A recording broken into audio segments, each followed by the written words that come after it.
कछुए की समय परीक्षा। जंगल ऑफ वंडर्स में एक सुनहरी सुबह थी। पक्षी धीरे धीरे चहचहा रहे थे और ठंडी हवा पेड़ों की टहनियों को सहला रही थी। अपने पसंदीदा पेड़ के नीचे 5 दोस्त हाथी, शेर, झेब्रा, कछुआ और पेंगुइन एक शांत पिकनिक मना रहे थे। शेर ने अंगड़ाई ली और बोला, आराम से बीती सुबह से बेहतर कुछ नहीं। पेंगुइन ने रसीला फल खाते हुए कहा, हाँ, पर क्या मजा आए अगर कुछ रोमांचक हो जाए। ज़ेब्रा ने अपनी पूंछ घुमाई, मैं तो हमेशा एडवेंचर के लिए तैयार हूँ। कछुआ मुस्कुराया लेकिन कुछ बोला नहीं। वो एक छोटा सा हाथ से बना सूरज घड़ी सनडायल एक पत्थर पर सही करने में लगा था। कछुए को समय और हर काम सही वक्त पर करना बहुत पसंद था। हाथी ने पूछा, क्या कर रही हो? कछुआ बोला, मैं हमारी पिकनिक का टाइम देख रही हूँ। हर चीज समय पर हो तो और भी मजा आता है। अचानक पेड़ों के बीच से वुंश की तेज आवाज आई। हवा में चमकती हुई लहर घूमने लगी और जैसे ही वो रुकी, एक चमचमाती रेत की घड़ी आवर ग्लास आसमान में दिखाई दी। पेंगुइन बोली, ये क्या है? ज़ेब्रा ने हैरानी से कहा, ये तो जादू जैसी लग रही है। रेत की घड़ी धीरे धीरे नीचे आई और कछुए के सामने जमीन पर आ गई। उसके साथ एक चमकीला कागज का रोल भी दिखाई दिया। हाथी ने ध्यान से उसे खोला और पढ़ने लगा। ये है समय की रेत घड़ी, इसे समझदारी से इस्तेमाल करो। केवल वही जो धैर्य और समझ रखता है समय की परीक्षा पास कर पाएगा और जंगल का रहस्य पाएगा। सबने एक साथ कछुए की तरफ देखा। शेर बोला, धैर्य, समझदारी, ये तो तुम्हारी पहचान है। कछुआ थोड़ा हैरान होकर बोली,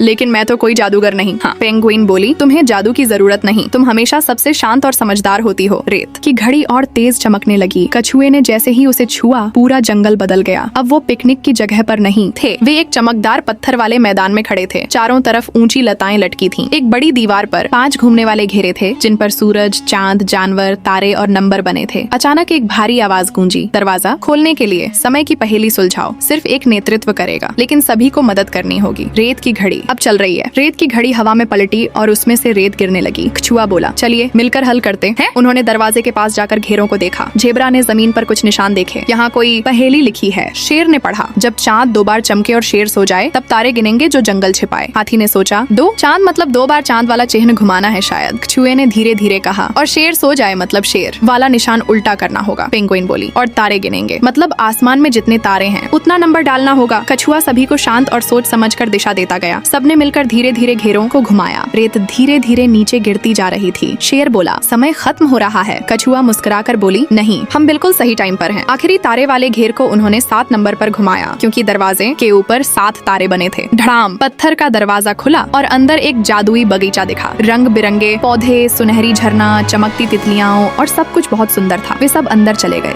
ज़ेब्रा बोली, ये तो सपना लग रहा है। बगीचे के बीच में एक चमकती प्लेट पर लिखा था, जो समय को समझता है जंगल उसे अपना गीत सुनाता है। धैर्य से खुलते हैं दरवाजे, जल्दबाजी से कुछ नहीं मिलता। कछुआ गर्व से बोली, हमें तेजी की जरूरत नहीं थी, बस सोच की जरूरत थी। हाथी ने उसे प्यार से सर से छुआ, तुम सबसे अच्छी लीडर निकली। शेर हंसा, तुमने सही टाइमिंग की। सब हंस पड़े, इवन कछुआ। वे कुछ देर उस जादुई जगह में बैठकर शांति का आनंद लेते रहे। फिर रेत की घड़ी फिर से ऊपर उड़ गई और धीरे धीरे सब गायब हो गया और वे वापस अपने पिकनिक की जगह आ गए। सब कुछ पहले जैसा था, लेकिन सबके दिल में कुछ बदल चुका था। अब वे और समझदार और एक दूसरे के और करीब थे। पेंगुइन बोली, कभी कभी एडवेंचर खुद हमारे पास आता है। कछुआ मुस्कुराकर बोली, और कभी कभी सबसे धीमा चलने वाला ही रास्ता दिखाता है। सबने अपने फ्रूट कप को टकराकर जश्न मनाया।